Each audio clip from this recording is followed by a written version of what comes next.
Flavors we love. Our favorite foods. One of the most essential things in life is food. It's not just something we need to survive, it's what fuels our bodies with the energy and nutrients we need to grow, stay healthy, and carry out everything we do each and every day. But food is more than just fuel, it holds real value in our lives, emotional, cultural, and social. We literally cannot live without it, but even beyond that, it shapes how we live. Food has a way of bringing people together, whether it's a family dinner, a holiday feast, or grabbing a quick bite with friends. Food creates connections. It's also a powerful symbol of culture. You can often tell where someone comes from or what traditions they hold dear just by the meals they enjoy. In this presentation, we're going to explore the foods that mean the most to us. Our favorites, the ones that represent who we are, and the ones we just can't live without. More so, food is at the heart of every culture and community. It's more than just something we eat.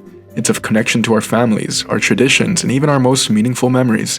A simple homemade meal or a favorite dish from a local spot can hold so much emotion and identity. The food we love often tells a story about where we come from, how we were raised, and what matters to us. In this presentation, we'll take a deeper look at the role food plays in our lives, not just as something we need, but as something that shapes who we are. By sharing our favorite foods and the personal stories behind them, we can understand each other better and appreciate the rich mix of cultures, tastes, and experiences that surround us every day. Now let's begin by exploring our favorite foods. Hi everyone, my name is Gabriel Andal. I'm here to talk about my favorite food, which is sushi. I know a lot of people hear sushi and just think of raw fish, but honestly it's so much more than that. Even my first time trying sushi, I didn't like it, but after getting used to it, after my second, third, and going on how many times, I finally got used to it and now I can have it like every week without getting tired of it. What I like about sushi is how fresh and how light it feels. After eating something like sushi, I don't feel super full or bloated. Unlike pizza that's really greasy or something as heavy as a burger, eating sushi actually feels rewarding for myself. And something about sushi is that there's so much variety. You can have rolls with salmon, tuna, albacore, and there's even vegetarian options like avocado or cucumber if I'm feeling that. And of course, there's so many other ways to customize it, put wasabi or soy sauce on it. There's something for every mood that I'm feeling. My personal favorite roll is spicy tuna. Something about the heat is really nice and it's just simple that I can find everywhere, something that's reliable. Even having it with a little bit of wasabi, it adds to the spice and makes it perfect. What makes sushi even better for me is that it's kind of like an art style. There's like a skill behind making it. Chefs can take years to perfect how to make a sushi, and something like slicing the fish may seem easy, but to make it completely sushi grade has to be done by a special chef, and I think that's really cool. And eating sushi is also pretty fun as well. Having it with friends, sometimes seeing the sushi made in front of you at a sushi bar is a nice experience, or even just trying something new from a menu that you can't even read is something that can be experienced by everyone. So those are the reasons that I like sushi. I think it's really nice and it's really refreshing. I think it's like an art style and it's just something that can be experienced at any time for any occasion. Thank you. Today I want to talk about one of my favorite traditional Mexican dishes, birria. Birria is a flavorful and comforting stew that originally comes from the state of Jalisco, Mexico. It was traditionally made with goat meat, but nowadays you'll often see it made with beef, lamb, or pork. What makes birria special is the way it's prepared. The meat is slow cooked until it's super tender and is simmered in a rich, spicy broth made with dried chiles, garlic, onion, vinegar, and a blend of Mexican spices like cumin, oregano, and cloves. One of the best things about birria is its flavor. It's spicy, savory, and full of depth. It's a kind of dish that takes time and care to make, often cooked for hours to get the perfect taste and texture. Traditionally, it's served as a stew with tortillas, onions, cilantro, and a squeeze of lime. But recently, it's become super popular in the taco form, called birria tacos. These crispy, cheesy tacos filled with juicy meat, and they're usually served with a side of consomme, which is a flavorful broth for the dipping. That's what makes birria tacos unique and so delicious. Birria is more than just food. It's just a dish that represents Mexican culture, tradition, and family gatherings. Whether you're eating it in a street stand or at home during a celebration, birria always brings people together. That is why this is one of my favorite dishes. Not just for the taste, but for the cultural connection and the memories it brings. Also, maybe after a heavy night of having fun, it's a good remedy to eat in the morning. It's not heavy based, but the soup, the consomme, which you drink this consomme, and it would help you out a lot. Hi, my name is Aaron Reyes. My favorite food is a Filipino cuisine called sinigang. Sinigang is a sour soup or stew that's known for its comforting and tangy flavor. It's usually made with pork, shrimp, beef, or fish, and it's simmered with vegetables like water spinach, eggplant, string beans, and radish as well. What makes sinigang stand out is its distinct sourness, traditionally from tamarind, but sometimes from other fruits like green mangoes, calamansi, or even tomatoes. It's more than just a dish, it reflects Filipino culture. The balance of flavors, especially the sourness, symbolizes the Filipino love for bold and vibrant taste.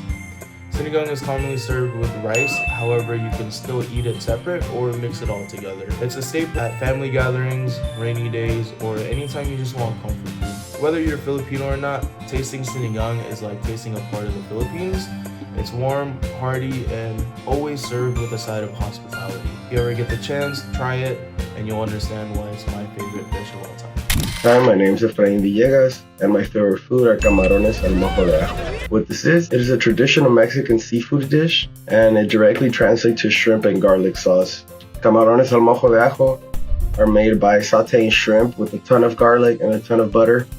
And I mean, you just let that shrimp absorb it all. Sometimes they also put some lime on top and some chili to give it some flavor, but that's really optional. When you cook it, the garlic gets golden, gets really fragrant, and your shrimp absorbs it all up, so it's really good. They plate this up, usually the shrimp on the side, and then they'll put some rice, maybe beans, and some tortillas just so you could scoop it all up. I really love it because the flavor is bold, but it's also very simple to make. It's simple ingredients, garlic, butter, and the shrimp. I like how this dish doesn't try too hard and isn't too fancy, but it will hit every single time. And also, the smell when you cook this, oh man, it will take over your whole house. That kitchen is gonna smell so good. And not only that, cooking the camarones really only takes 15 to 20 minutes. So it is definitely something you should give a try. For me, this dish, it also reminds me of family trips to Mexico. We used to go visit family down to Puerto Vallarta, and I remember exactly this small shed where they sold this plate. Oh, so good. They would give it to you, a big plate with the rice, the tortillas, and you would just watch the waves. Man, the atmosphere, the sounds, the people, it was the best. And now every time I smell it, it just brings me back to these memories. So camarones al mojo de ajo for me is more than just food. It's flavor, a memory, and a piece of my culture on a plate.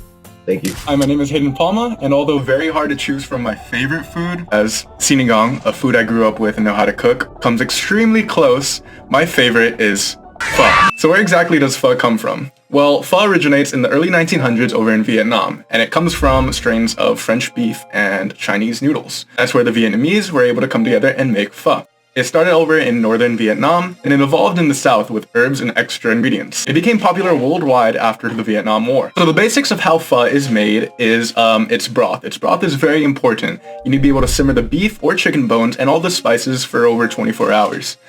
Spices that go into it are cloves, ginger, onion. It depends on the exact type of pho you're having, and the noodles for the most part is going to be flat rice noodles. The meat for the most part mostly consists of, again, beef or chicken, but you can choose from whatever, from seafood, shrimp, different types of meats. For the toppings, it's more so your choice, but it normally comes with basil, cilantro, bean sprouts, lime, jalapenos, and you can also add other sauces such as hoisin or sriracha sauce. Now, why exactly do I like pho? I mean, pho, I grew up on pho. My parents used to take me out. We'd get pho together on like a family outing, and it was never that important to me. But after years of refining my craft, I've found that this is my all-time favorite food. For one, it's very light and not filling. You can also mix flavors to your likings. For me personally, I really like the savory and sour and spicy flavors. So that's something that keeps me always wanting more. And it pairs well with all types of other foods. Soups are one of my favorite types of foods, and that can easily go with anything. It can go with rice, spring rolls, onions and sriracha and hoisin,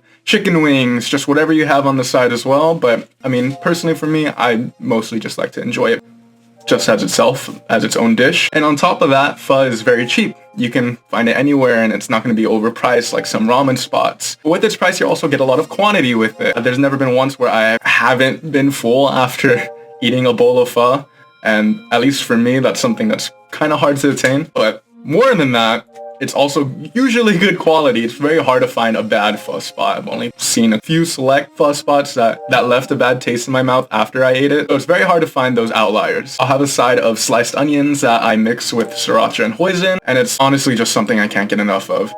That's why it's easily my #1 favorite food. To wrap up, we've seen that our favorite foods are about much more than just flavor. They're reflections of our identities, our backgrounds, and the experiences that shape us. From pho to sushi to sinigang to birria, and Camarones al mojo de ajo. each dish tells a story. Whether it's beachside shrimp, a bowl of comforting soup, or a family recipe passed down through generations, food has the power to bring us comfort and connection. It reminds us where we come from and brings us closer to others. Thank you guys for listening to our presentation and maybe even getting a little hungry along the way.